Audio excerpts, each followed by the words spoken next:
The struggle in Lebanon is not about domestic politics. It is about domestic politics as part of a much larger regional picture. Is Lebanon still an Arab state in the core of the Sunni Arab world?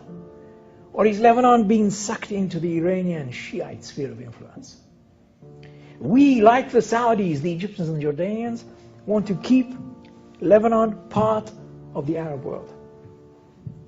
Israel now is a strange partner of the Sunni Arabs against the Shiites and the Iranians. But this alliance that we have with Egypt, Saudi Arabia, and Jordan against Iran and Shiite influence is an alliance that I call an alliance of anxiety. The Saudis, the Egyptians and the Jordanians are not nearly as confident as the Iranians and Hezbollah are about the future. Listen to how Ahmadinejad speaks. Listen to Nasrallah. This air, this aura of self-assurance. Time is on our side. This is Shiite time. The Sunnis are in retreat. And they are hardly as confident and self-assured as the Iranians and their allies are. So Israel's allies in this regard, as I say, an alliance of anxiety, a rather weak reed. They can rely on Israel to stand up to Iran. I think a lot more than Israel can rely on them to do the same. סגן שר החוץ דני אילון לחץ את ידו של הנסיך הסעודי טורקי אל-פייסל במהלך כנס ביטחון שהתקיים במינכן שבגרמניה. אילון התנגד לפיצול הפאנל נוכח הטענה כי הנסיך הסעודי סירב לשבת עמו בפאנל, וכך נולדה לחיצת היד הדרמטית. Well, since Mr. Turki Al-Faisal called into question my integrity, then I would offer something which is very simple. If indeed it wasn't him who objected to my being here together with him, I would welcome him to shake my outstretched hand right here. And if it's too difficult for you to come up here, I will come down to you. Would you be willing to do that?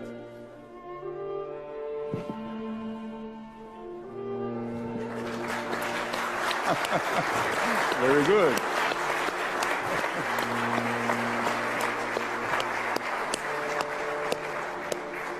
There is a chance, there is a chance. Good, I'm very glad.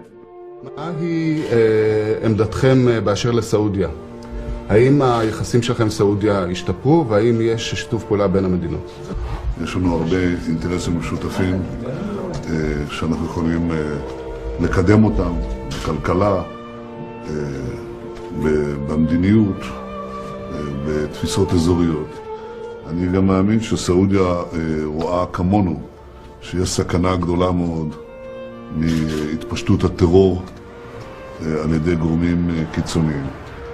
ואני מצפה שהמשטר הסעודי, כמו משטרים אחרים, יפעלו נגד כוחות מסוכנים אלה. No wonder that none other than David Ben-Gurion and Moshe Sharet Shertok met senior Saudi advisors in London in the 30s of the last century, seeking in vain a dialogue. Ben-Gurion told Hafiz Wahaba, a senior royal court advisor, an Egyptian by the way, all the court advisors of the Ibn Saud were non-Saudis, for reasons I'm sure you will understand, that only King Ibn Saud was capable of effecting a historic rapprochement between the Arabs and the Jews of Palestine. This is what Ben-Gurion said to Wahaba. In fact, ladies and gentlemen, the Saudis never really helped the Palestinian Arab population in Palestine, either with financial aid, and they have a few finances at their disposal, as you might guess, or significant military support. Successive Saudi peace plans culminated in the Saudi initiative of Crown Prince, now King Abdullah, promoting a permanent settlement of the Israeli-Palestinian conflict.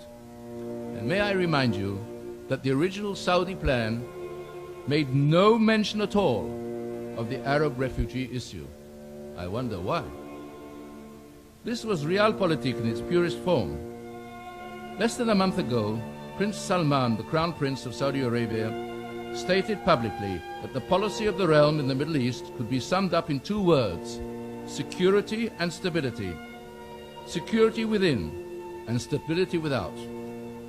Ladies and gentlemen, does this not mirror exactly what Prime Minister Netanyahu is seeking? Kahanov reveals in his book that during the Second World War, two Saudi princes, both kings of King Ibn Saud, the founder of the dynasty, were treated in Hadassah Hospital on Mount Scopus. One, Prince Mansour, later became the first Minister of Defense of the kingdom.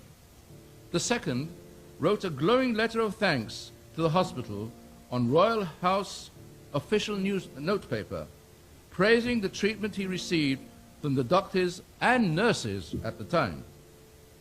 His name was Fahd, who later became king in 1985 and was the immediate predecessor of the current monarch who mounted the throne in 2002.